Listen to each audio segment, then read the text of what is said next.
Now, more than ever, we need to focus on stories of strength, courage, and unity. Welcome to COVID Talks, a series dedicated to promoting positive conversations during uncertain times. Good evening, everyone, and welcome to Monday night's edition of COVID Talks, Positive Conversations During Uncertain Times. My name is Anthony Rapp, and I'll be your host for the evening. We got a great show tonight. We have with us Anthony Gerardi and his wife, Nicole, who are going to talk about his experience with the coronavirus, how he overcame it, and everything that was involved from beginning to the end. So we're really looking forward to having him with us. We appreciate him being here to speak with us about it and give us the information that all of us are unaware of unless you've been directly affected by it. So we thank you for being with us.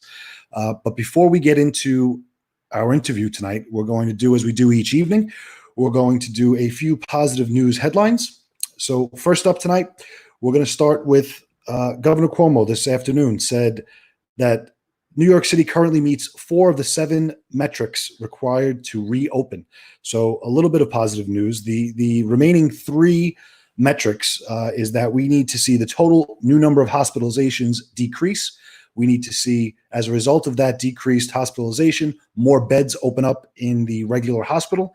And we also need to see a significant decrease in beds in the intensive care unit. But once again, we're coming close to that May 15th date where the pause is going to be lifted. So we are, again, 3 steps away from hopefully returning to somewhat normal life. And last night, checked out Staten Island's own Julia Gargano. She made the next round of American Idol, so we wish her luck. It's always great to see one of Staten Island's own doing great things, continuing to promote positivity, continuing to shed positive light on our borough. So we wish her luck and we thank her. And also yesterday was Mother's Day. So happy belated Mother's Day to all the ladies out there watching or listening. But last night, Staten Island banded together in a moment of solidarity in a campaign called Light Up Staten Island. And people across the borough were invited to light a candle and hold it in solidarity to offer their support for people right now during this time related to the coronavirus. So great effort. I believe that campaign was put together by the Vaughn Agency. So great work by the Vaughn Agency in getting that up and getting that done. And for everyone who participated, thank you for doing so. Quick PSA before we get into our guest and conversation of the night. If you're interested in learning more about us, follow us on Facebook at COVID Talk. Check out our website, covid-talks.com. Obviously, we need you to subscribe to our YouTube channel. So go to YouTube at COVID Talks and subscribe to that. And finally, you can subscribe to our podcast on iTunes and Spotify. And tomorrow night, we invite you back here at 7 o'clock to watch COVID Talks. We're going to have a guest, Corrado Sina. He is the general manager of 4 Auto Pro collision locations, 1 on Staten Island and 3 in New Jersey. He's going to be talking to us about new business metrics and what they're doing to adapt to what has now become the new normal and how they're maintaining operations and continuing to serve clients during the quarantine. And finally, interested in being a guest, have a topic or an idea you'd like us to discuss, or would you in fact like to conduct a stream similar to this for yourself or a client? Send us an email, info@PRcision.com. We'll get to it. We'll get your guest on. We'll get your topic discussed, or we'll get you set up with a system like we have here so that you can create a live stream for either yourself or for a client. All right. So before we bring on our guests, I apologize. I didn't thank everyone for tuning in. So if you're watching us live right now, thank you so much. We appreciate it. If you could do us a favor, go to the bottom of the screen, click the little share button, share this on your personal feed. We greatly appreciate it. For those of us who are listening in on our podcast, we thank you for tuning in and downloading our podcast. And now we're going to bring up 2 very special people. They're personal friends of mine. I love them dearly. I've known them for many, many years. Anthony Gerardi is a very prominent business owner here on Staten Island. He's the co-owner of one of the Tri-State's largest entertainment companies, Partner in Sound Entertainment Group. He's also a philanthropic man. He is a board member of the Carl V. Beanie Memorial Fund. The Beanie Fund, as you may know, is out there during this time doing some great things and amazing things. So we thank Anthony for being a part of that great organization. And we're also going to be joined by his beautiful wife, Nicole. teacher in Perth Amboy Board of Ed in Jersey, pre-K teacher. And she is also the owner of another prominent business here on Staten Island, Love Earth Cafe and Bakery, located off Page Avenue in Tottenville. So with that, we're going to bring up our guests. We're going to make sure it works. Can you hear me? I can hear you. Awesome. So first and foremost, thank you for being here. I know, Anthony, from personal experience, this is not your cup of tea, but I want to assure you that the message that you're going to send is going to be one that's positive. And quite frankly, it's something that people need to hear. It's not a third party telling a story. This is not what we see on CNN. This is not something we're reading in the advance. It's people. It's you. You were there. You experienced it. So thank you again for taking the time to be with us. Thank you. Before we get into the hard questions, we're gonna start with a layup. So for those who are listening and watching that may not know who you are, which I think that's impossible, but Anthony, for those who may not know you, give us a little bit about your background, your history, and then we'll pass it to your wife, Nicole, to do the same.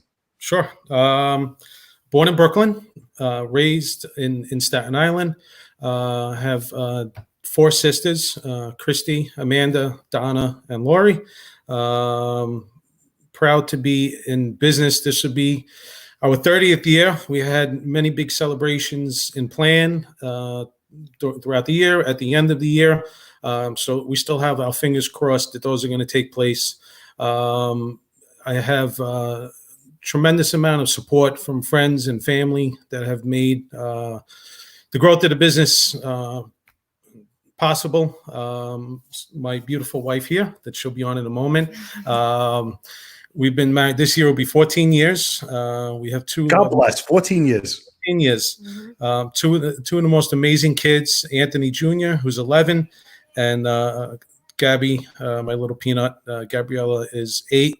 And, they, during this whole time, and we'll talk about, it's really what gave me the support and the drive to get better and to beat the virus and be able to talk to you today, Ant. So just a little bit about me, regular guy, Staten Island born and raised. And, handsome guy. Handsome guy. Thank you. And yes, I did get a haircut, Dave. Nicole cut my hair. She did a great job. I had to cut off the sides a little bit, not too much off the top. So just a little bit about me and my beautiful wife.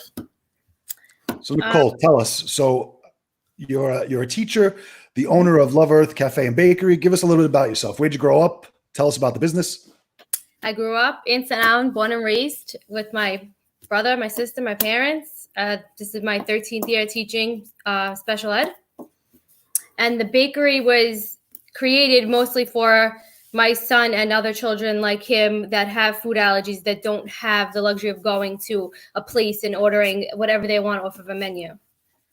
So it's really important to us to have that. And right now the cafe, just because I want to make sure we get that out there, the cafe is still operational for pickup. Are you offering delivery still? I know you were.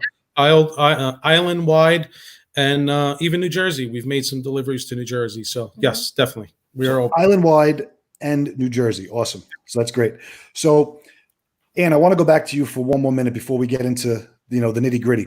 Sure. Tell me a little bit about the business. So Partisan Sound is a it's a legend in the industry here on Staten Island. You've expanded, you have franchises all over the country.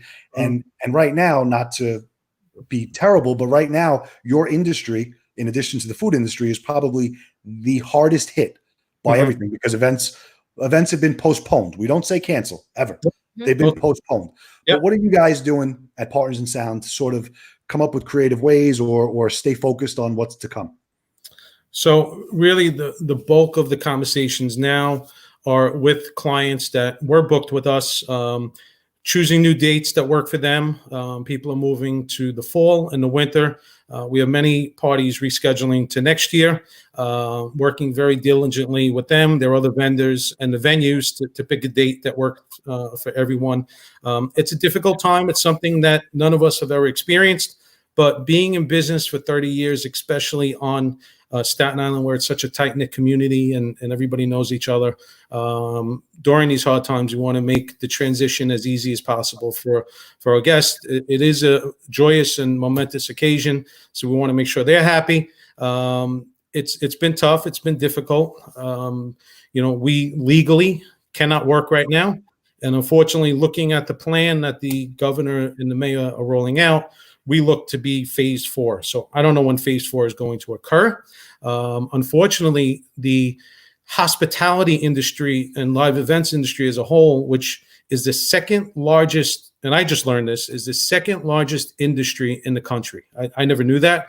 There's many, many people that are being affected by this right now. But we have an amazing staff, team around us. When I was sick, and I was out of the office for almost 6 weeks, my partners, who I can't thank enough, and the team that works in the office really picked up the slack, and we didn't miss a beat. They handled all my clients, and I truly thank them for that. But the industry, listen, and at the end of the day, it is a luxury item. It doesn't have to happen. People don't have to have parties, but without parties, without having friends and family together, really, why are we all here?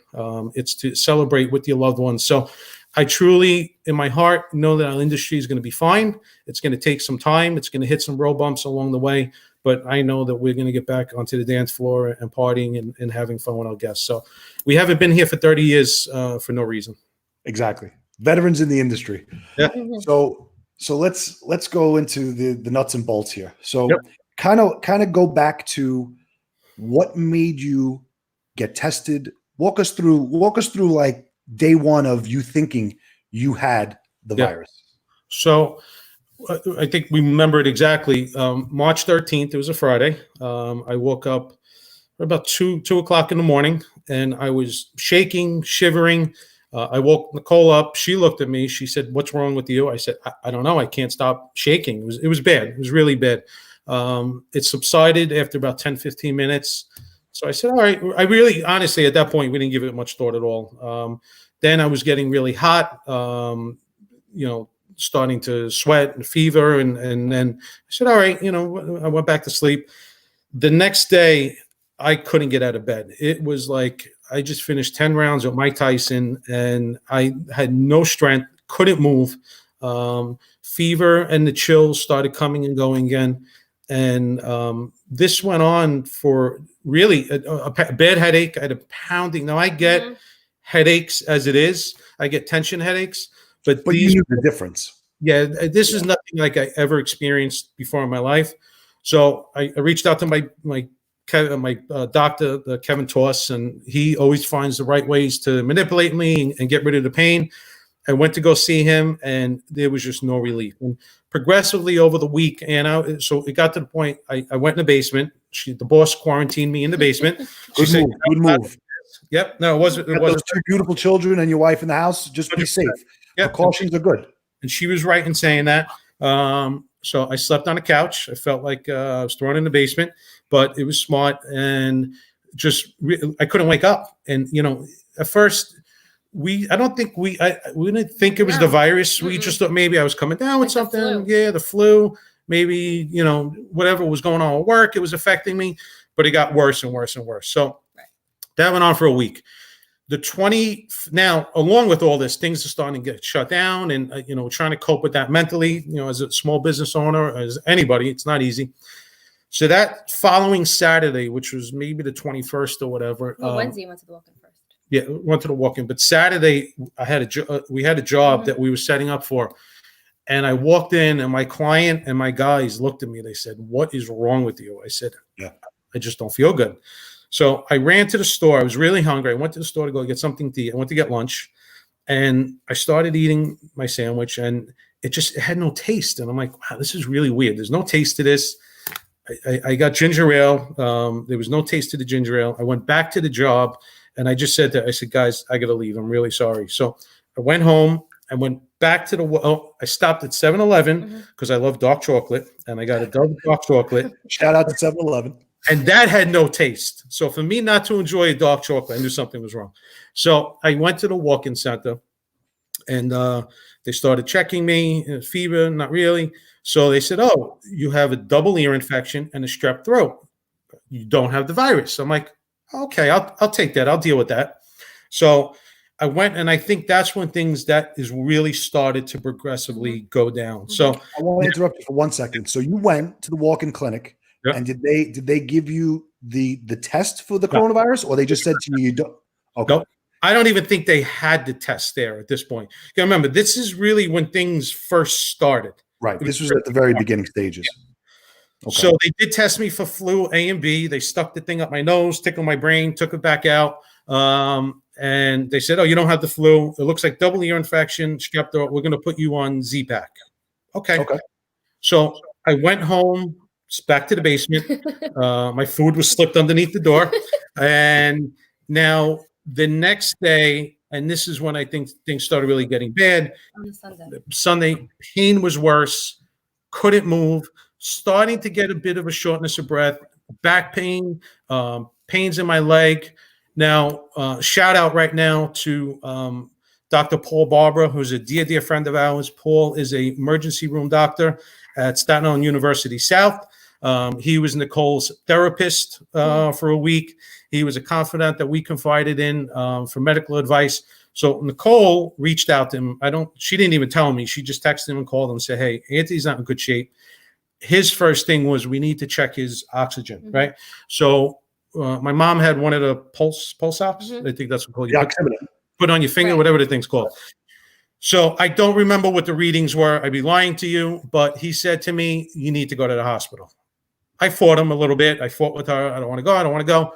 Go to the hospital. There's no choice. So packed up my little bag, got in the car. I drove to Staten Island South.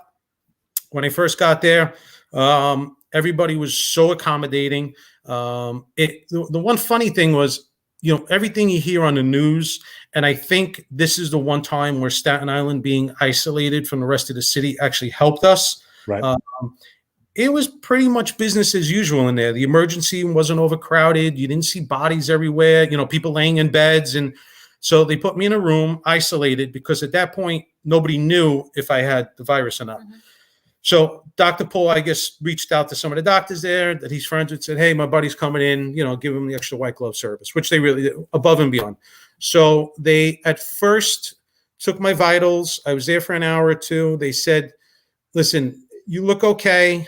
Your oxygen's okay. We don't want to keep you here. We're going to send you home. I said, all right, you're the doctors. I'll do what you say. At that point, they came back about an hour later. They said, we want to test you. So they tested me. They said, you'll get the results in about 3 to 5 days. We'll call you, whatever the case was. Okay. I went home, and now this is the first day I ever heard of this. Nicole actually mentioned this to me yesterday in conversation. And she said from that Sunday to that Monday, how did you word it yesterday? There was just like a drastic change in how he was acting. So like I'm upstairs, he's downstairs, and we would communicate through text.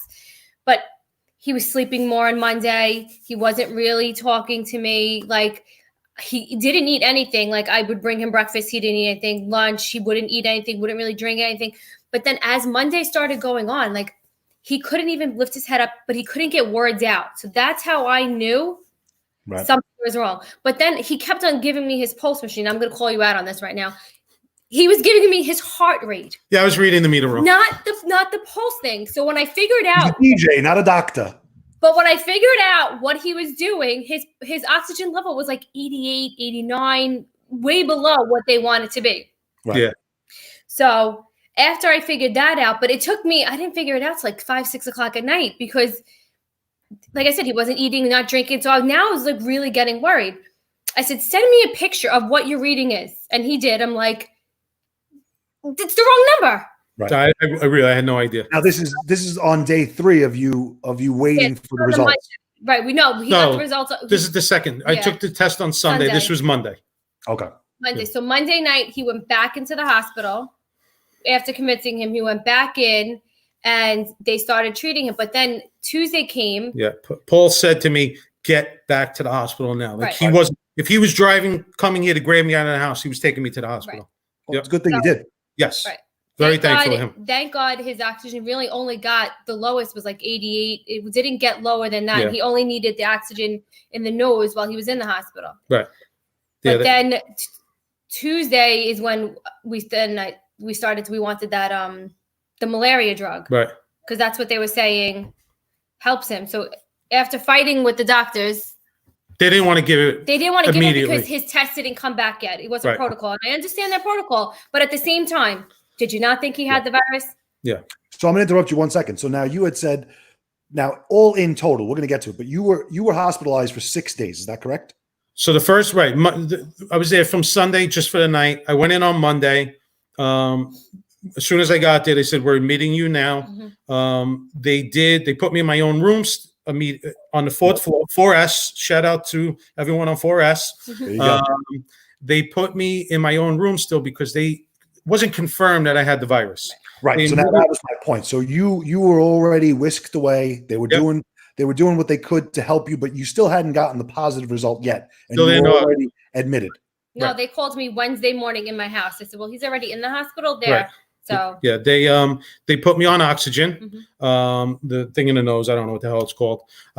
They did a X-ray. It came back. I had double pneumonia. So all these things started giving them an indication that I had the virus. So Nicole, when you got that phone call, not to interrupt you yet. So you got the phone call, Nicole, before it was confirmed on Anthony's end, because it was two different facilities that did the testing, right? So it wasn't like the doctor. The hospital took the test. Okay, but Nicole got the call. So what was that like getting that phone call? Well, I kind of figured that at this point, I kind of figured that this is what it was. So, and I said to the guy, I said, oh, all right. I said, thank you for calling. I said, but he's already in the hospital. Where are you calling me from? Being treated for it. So, yeah, a little confusion on that part. But it's all right. They while Anthony's in the hospital, Nicole, how are you? I mean, I know you personally, and anyone who knows you guys personally knows family is your life, right? It is what it is. And that's a great thing. But while Dad's in the hospital, how's Mom and the kids doing? What are you doing with Gab and with Anthony? You know, how are you explaining what's going on to Dad to them? So Monday, when you went in on Monday, Tuesday morning, when they woke up, I explained to them, I said, listen, Daddy had to go to the hospital and just to get checked out for everything that's going on. And it was hard on them. Listen, they had a lot of setbacks. There was we all slept in the living room for many nights. No one wanted to sleep in their rooms. It was definitely hard on them not seeing him they didn't see him for almost a month. A month. Yeah. A month. Wow. Yeah. It was so tough. that's what's going on at home. But now, Ant, let's shift gears. So now family's at home. They're doing the best they can to support you from afar, and you're there. So what's day to day like there? The treatment, the way, you know, how did it go? So, you know, I thank God, and I'm 43 years old. I've never been hospitalized in my life. This is my first real experience, and I really can't say enough from everybody that works in Staten Island South, from the woman that brought me my lunch and dinner and breakfast every day, to the little old lady that cleaned the room every day, to the nurses, the doctors. My doctor is Dr. Barry Sika. He's my general doctor. Showed up every day. Called me right after every day, gave me an update. Dr. Strange oversaw my case.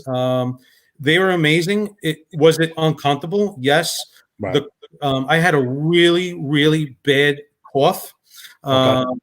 It was so bad. It's fun. I look back and I guess I laugh a little bit now. So the minute you took the oxygen off my nose, and there was another gentleman in the room with me, Kevin. So we both in for this. Once it came confirmed that I had the COVID, they moved me into another room with another gentleman that had it. So Kevin had the same thing. We were both, you know, coughing. The minute I'd have to get up to go use the bathroom or something, I couldn't stop coughing. So it got to the point, I said to the nurse, nurse, you got to help me here. I said, I need oxygen when I walk to the bathroom. She's like, well, if you want to use the thing in the bed. I said, no, I'm not doing that. I said, come on, we got to come up with something. She came back with this 30-foot oxygen hose for the two of us. So the two of us were able to walk from our beds into the bathroom, pee, and I still coughed, and go back in our bed. That was a big highlight of the week. And but listen, there's a lot. You literally lay in bed for 6 days. I watched a lot of King of Hearts. What's that TV show? Queen of Hearts, whatever the hell it's called. HGTV, and a lot goes through your mind, and it's painful. It's scary. Not having your loved one. Thank God for technology, because I was able to talk to the kids and to call my family. again, the support, friends, family, colleagues, clients texting me. Now, I'm a very personal person. I didn't really want many people to know, but things get out. I unfortunately let the cat out of the bag. I think I was told not to say anything. I didn't say anything, but Right. then I thought it was public, and I made a mistake the other night on one of these shows where I had said it. Right. And I think that caused a barrage of comments. So I do apologize, but at that point, I thought it was known. It wasn't that it was in private. It's just at the time of it, we needed him to get better and not having. And honestly, I didn't have a head to talk to people. I would sit on the couch and wait for him to text. Like he wasn't talking to me. Like I couldn't talk. He couldn't talk. Physically, I couldn't talk. Even that Monday when we realized he couldn't get words out without like coughing and choking. Like, yeah, it's crazy. So like I would sit and wait. I wouldn't talk to anyone. First of all, I didn't want to talk to anyone. I didn't have a head to talk to anyone. And I'm sitting there waiting for him to. I would just sit holding my phone, waiting for him to text me because I didn't know what was going on. You hear all these stories, and I'm here, and he's there by himself. So let's fast forward now. So now I know you were released. Obviously, on Saturday, they but said then something else happened. They said your levels are good. We want to get you the hell out of here. Go home to your family. I came back down. I was in solitary confinement. She locked the warden, put me back downstairs. Good job. And for a week, again, and I literally. So thank God the basement has a shower and everything in there. So I couldn't even get up. My own strength, to stomach the strength to get up and walk to the shower was really, really tough. Small things that we take for granted, like grabbing your sneakers to put them on.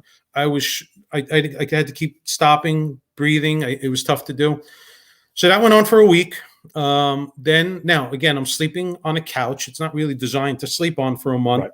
So Friday, which was like April 3rd, I woke up at like 2:00 in the morning with the most excruciating pain on the side of my back.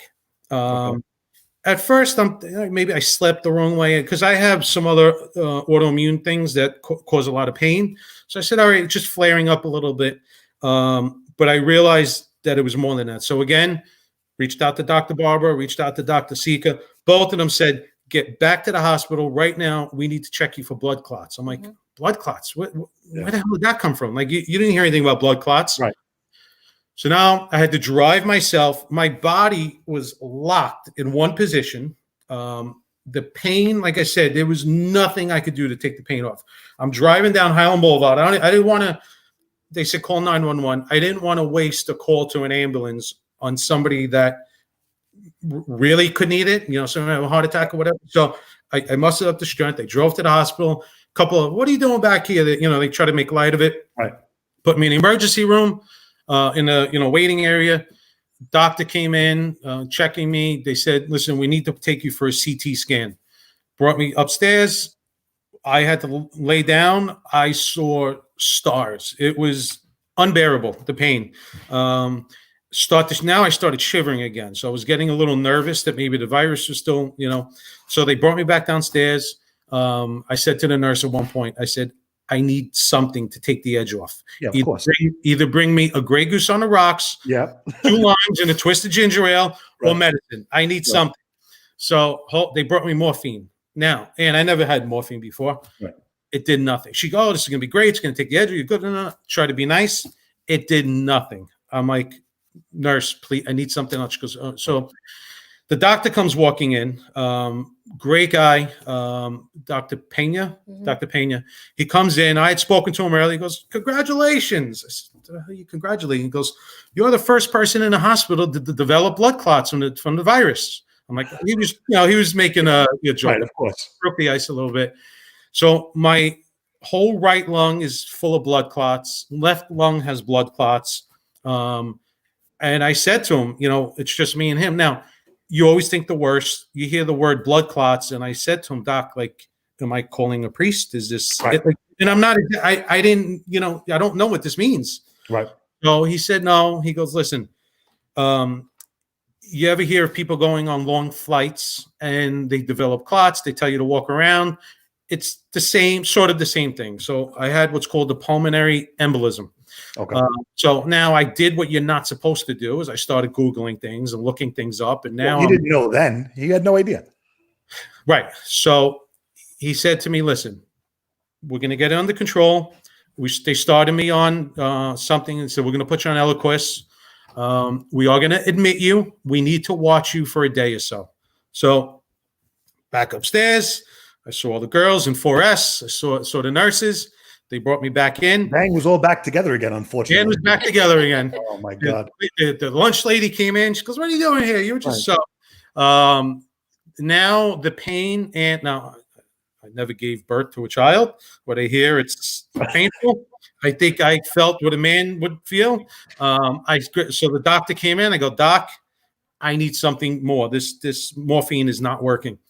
So I don't know if they gave me OxyContin or Percocet. I forgot what the hell Percocet. So they gave me 2 of them. Definitely took the edge off. I felt at least you were comfortable at that point, because so far, I was right. This is the first time in over a day that I finally had some relief. Right. So around Saturday, that was Saturday, around 12, 1 o'clock, they said, listen, your vitals are good, your oxygen, that was no concern. There is no other form of treatment that we could do. We want you out of here. We don't want you to get something else. We need a room. We're sending you home. I said, I was scared. I didn't want to go home. I was fighting with them. Because the first time it didn't work out so well. So I don't disagree with you. So I was scared. I was nervous. I said, I don't want to go. No, you have to go. I don't want to go. No, you have to. This went back and forth. Yeah. So I said to them, I said, guys, I can't drive home. Right. They actually looked at me and said, oh, yeah, good point. Right. So I waited about 5-6 hours. We got the ambulance. I was brought home in an ambulance, brought back downstairs, and back down into the cage for another week. Right. I was told I have to walk. They said, we don't care how much pain you're in, discomfort. So Nicole and I would walk. We go out. Thank God the weather was okay. It was a little cold. We'd walk every day around the neighborhood. That seemed to help. I did lose 30 to 40% of my lung capacity, which will never come back. Unfortunately, they said once the portion of your lung dies, it'll never come back. What the doctor said is you're still going to walk your daughter down the aisle. You're still going to live a great life. It just means your marathon days and Olympic swimming days are over, which is okay. I could deal with that. Right. I'm still dealing. I have also something called fizzing, which is a burning sensation. It's like a cold burning sensation on my legs that develops into pain. It comes and goes throughout the day. By 9 o'clock, I'm done. I'm used to going to bed 1, 2 o'clock in the morning. It's a joke now. She knows when I start yawning, it's 9 o'clock. I haven't been to bed at 9 o'clock since I was, it's probably 7 years old. So it's definitely affected my quality of life in a way, but I do potentially, I hope it gets better. So the breathing. This whole, I'm trying to calculate in my head, but you're gonna have to. March 13th it started. March 13th it started. April 10th, I took the test. It came back the day before Easter that it was negative. The second COVID test was negative. Oh, wow. So 1 month. 1 month. 1 month. All right. Yep. So now you're here. I'm here. We love you, and you're doing great. Yes. Now I wanna talk about, and I want to highlight something that your kids did, which was great, which actually was part of a larger movement that our local Advance wrote an article on. So Daddy finally comes home, right? And of course, Mom might not want to admit it, but even Mom was excited, I'm sure. But you came home, and the kids had created a special message. So so walk me through it. So was this their idea? Where'd they come up with the idea? So my partner and one of my best friends, Gary Fleming, and his brother Wayne own Emerald Photo and Video, the video studio. And Wayne is has the drones, and he's very good with the drones and footage. So Gary and Wayne reached out to a whole bunch of families, friends of theirs, and said, "Hey guys, we want to do something for all the healthcare workers and essential and first responders, and give back to them a little bit." And they basically said to us, just have your kids come up with something. Now, what the actual idea was Anthony's, and Anthony and Gabriella came up with it. The wording, thank my dad, the colors, and that was them. Gary and Wayne just had the idea to do the video and take pictures, but this was all them. This was all them. So, and like I said, I keep repeating it, but I cannot thank Dr. Barber, Dr. Sika, Dr. Strange, and everybody at Staten Island University Hospital. So many people bash the hospitals, and even Rumpsey. I know they're doing amazing things. People bash Staten Island hospitals and doctors, but honestly, they really do an amazing job. We're also quick to run to the city and think Manhattan has the best doctors, but I'm proud to, be Staten Island and the two hospitals that we have here, supporting us. Yeah, I mean, so it's just another example of, Staten Island's always, you just said it yourself, we're the forgotten borough. People on the island think we have to go off island, but yet another example of tough times, and Staten Island is doing the right thing all the time for each other, helping each other to get us out of this. So another testament to, the forgotten borough, but yet the strongest borough, in my opinion. Yeah, you're right. So before we continue, because I got one more question for you, we want to do our COVID Talks Hero of the Day. Yes. And now this is the time where anyone who's watching us live, I invite you to put up a comment if you'd like to ask either Anthony or Nicole a question. We'll put it up there as soon as we do the COVID Talks Hero of the Day. So Nicole and Ant, you have a 2-second reprieve, all right? And we are going to acknowledge tonight's COVID Talks Hero of the Day, Bella Magazine. Bella Magazine is a local but national, so distributed nationally, but locally distributed here on the island as well. Their newest edition of the magazine is called The Call of Duty, honoring frontline workers.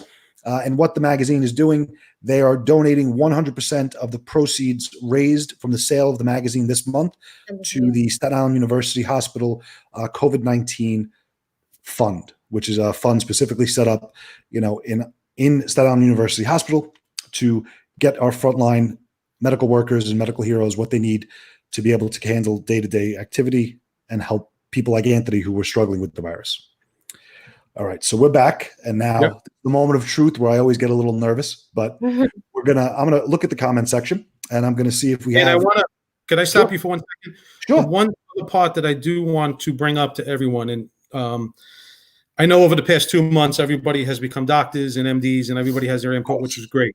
Yeah. The one thing that I will confirm with anyone out there, the 35 million people that are watching this right now. So Nicole went and she took the antibody test, and it came back negative, which is okay. So maybe she didn't have the virus. I also took the antibody test, and it came back negative. So you beat me to my next question, but go ahead, continue. So I will tell anybody out there, the data that they are using right now is small, but they are showing that there's a 15 to 20% error rate for the test. I believe it's higher on the false positives, but mine did come back as a false negative. So again, it just shows, and there was multiple people. I posted something the other day on Facebook, and there were multiple people that had the virus confirmed, and it came back negative for them. So just anybody with the antibody, I think they're saying 2 to 3. You have to take the test 2 to 3 times. Again, I'm not a doctor, nothing legal. I know Jimmy Thompson's going to get mad at me for even saying this, but minimum 2 to 3 times take the test to try to get a real read. Don't go off on one time. Well, I'm going to ask you more about that, but it's funny you mentioned Jimmy Thompson, because here he is. Anthony Girardi, I'm watching this and keeping time as I consider any issues you may have arising from this. So shout out to Jimmy. He's the best. So I was going to ask you about the antibody test, but I'm glad you brought it up. So my question to you is, I know this week they rolled out the free testing site, and I believe it's at Notre Dame Academy. I could be incorrect. So anyone watching or listening, Google it, look it up. But you can go there and you can get the test. So you took it. What does the test entail? Like, what is it different from the initial test? Is it a blood test? What is it? I took a blood test. It's just a regular, you give 1 vial of blood. That was it. And how long the results? What was the waiting period? 2 or 3 days. Yeah, they say 3 to 5. I had it in 2 or 3 days. Okay. And again, just to make sure that we got that correct before, you tested negative. Tested negative. And negative in this circumstance means I'm negative for antibodies. Now, here's the other thing. Again, you can talk to 10 different people in the medical field and you get 10 different answers. Just because you have the antibodies, people are assuming that you are immune from the virus. They're basing that on hundreds of years of medical history and science and other viruses. Right. This virus has thrown many curveballs and does not follow the same medical journal and book as other viruses. So again, even if you have the antibodies, does not mean you're immune, and it also doesn't know how immune you may be. So, and since we're talking about this, and again, I know that all this is new. We're all aware that, like you said, everybody's a doctor now, but even the doctors are admitting, and doctors we know mutually are saying there isn't enough information. We're doing the best we can, which they are. Yep. But what did they say to you about the possibility to contract it again? Because I know that's kind of a conflicting thing. Did they give you, as someone who contracted the virus, any information that maybe the public doesn't know, or just the same general thing? They all said the same thing. They all said, you probably won't get it, but there is no scientific data. They just don't know. I'm still careful. I wear my mask, wash my hands, sanitize. I go to the cafe. I come home. I go to essential stores, and that's it. And I spray my Lysol. And she sprays me with Lysol from the minute I walk in. Great. I don't push the issue. I'm still being safe.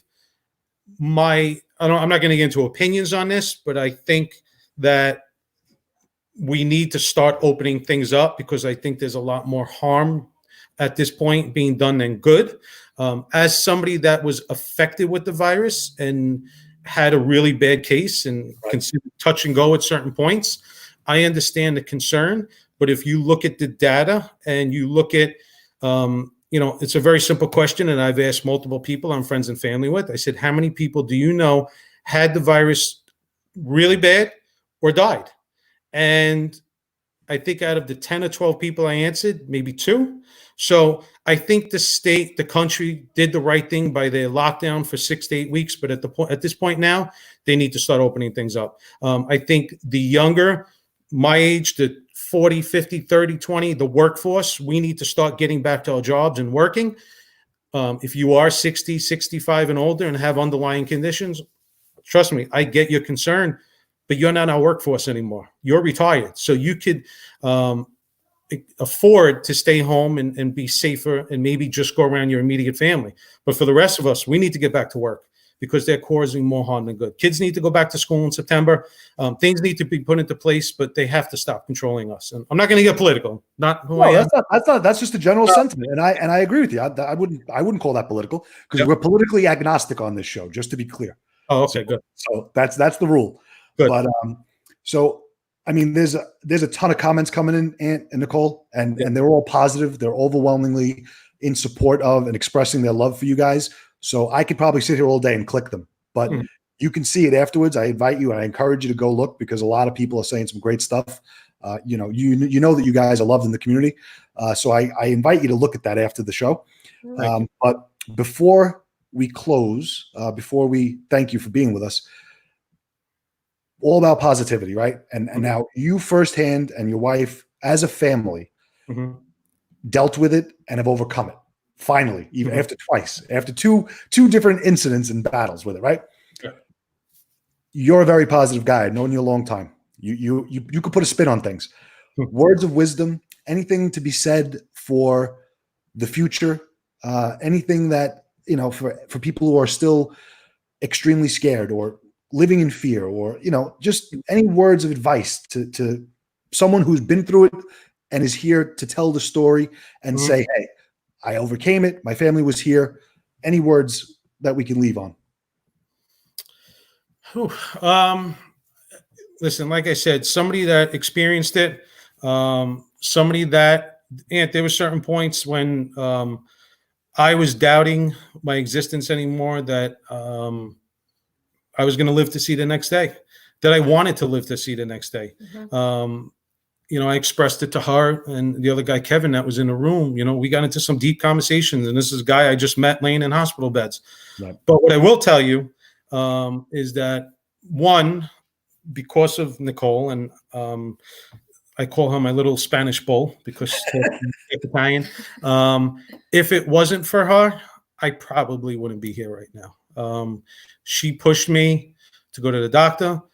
Everything I needed, from food to medicine to she put the baby monitor next to me. She went a month without sleeping, like literally. Now you gotta remember, this is on top of raising 2 kids, having a job, having to teach her classes. So them, along with my parents, my friends, my family, Having that support staff is the most amazing thing. Like I just said before, Ant, at some point, and I think the point is now, we need to start opening up the businesses, letting people, again, see their family. Listen, this just proved to me, family and friends are the most important thing. If you're going to isolate us from them, and listen, text are great. I have friends that I haven't spoken to in 15, 20 years. Text me, called me. Guys, yeah. It's funny, people that you talk to every day, not that they're not thinking about you, but guys that I haven't spoken to in years literally called me and texted me every day to see how I was doing. So it's just funny how things work. But if they're going to continue to isolate us from our friends and family, that is, and I believe it in my heart, that is doing more harm than good. It's funny. I'm not a very religious person. I believe in God and morals, but when I was in the hospital, I made a promise to the man upstairs and to the church that I would, once churches open back up, that I will go to take the kids to church on every Sunday. I stream St. Joseph, St. Thomas, stream my parish nice. Once a week to watch. So I try to find the silver lining in everything. It is nice to see. There's so, like Nicole and I go for a walk. We pass your house every day. Parents walking their kids outside, fathers that, and I'm not saying that the dads don't want to, but with the crazy work schedules and what we do, never have the time to spend with their kids. Now, you'll go on Facebook and people post funny things. Oh, my kids are driving me nuts. We're all going to look back at this and say, you know what, those 2-3 months that we were in our houses was time that we're never going to get back to spend with our kids. Nicole and I, we see each other. Yes, you're going to have your disagreements, your husband and wife, but you know what? It's definitely brought us closer as a family. And to answer your question, Ant, they need to allow us to be back with our friends and family and our work colleagues, and they have to. They're causing more good than harm. And I'm not a doctor, but now what they're saying about people being in the houses and not exposed to viruses and germs, and we need to be out in public. You need to touch and feel, and that's the way your body builds up immunity to all this. So just be positive. If anybody does know somebody with the virus, what you're hearing, and when you start diving into this, it's disgusting how hospitals, nursing homes, they're telling funeral homes to label COVID because they're getting money from the federal government. There's a lot of skewed numbers here. So yes, I'm the first one to tell you the virus is nasty. You could get sick, but if you look at the numbers of people that die from car accidents and suicide and drug overdoses and the flu and cancer, they're much, much higher than this virus. So just be positive. Things are going to turn around for all of us. I look forward to a great summer. And it's just great to see so many families out. I never knew so many people own bikes on Staten Island. It's great to see everybody. I had no idea. Great. And the family time. I got to beat my horn before I back out of my driveway. I've never had to do that. Yeah, that's the best thing. The silver lining in all this is the compassion that all of us have for each other, and the love and support. So again, I love you guys. Thank you so much, because I know this is not your thing, and I know it took a lot for you to come on. I do appreciate it. I guarantee you that when you look at the comment section after this is over, you shed a lot of light on the most scariest thing going on right now. And I know for a fact, at least for me, you've made a difference in my life just by hearing the story. And I know, I'm sure you've touched many people who are watching, many people who will watch, and people who are going to listen to this. So you may have been uncomfortable, but I promise you that you did and will continue to make a difference because you were willing to share the story. So guys, I thank you for that. I'm going to put you down in the green room, and I'll be back in 2 minutes. Just close out the show quickly. Thank you. Amazing story. I mean, just to hear it firsthand is it's eye-opening, really, because it's one of the few examples of someone, at least that I know, definitely on Staten Island, who's publicly come out and gone through the steps, gone through the process, explained what happened to him, and came out the other end and has said he's better, he beat it, and his sentiment is that the world should open up, and that's coming from someone who was affected by this devastating disease. So we thank you again, Anthony Nicole, for coming on. And before we close out the show, just want to do a quick PSA. Tomorrow night, we invite you to join us again here at COVID Talks. Tomorrow night at 7 p.m., we're going to have Corrado Cena, owner of Auto Pro Collision, 4 locations, 1 on Staten Island, 3 in New Jersey.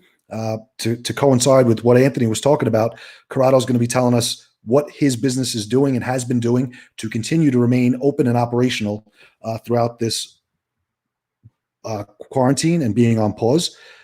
And finally, if you're interested in being a guest, shoot us an email. You have a topic you want us to talk about, shoot us an email, info@PRcision.com. We'd be very happy to get it and look through it and look. All right. So that does it. This was a very touching episode. I actually got a little choked up there, so I apologize. But once again, thank you for watching. Thank you for listening. This is COVID Talks, positive conversations during uncertain times. Good night. Now, more than ever, we need to focus on stories of strength, courage, and unity. Welcome to COVID Talks, a series dedicated to promoting positive conversations during uncertain times.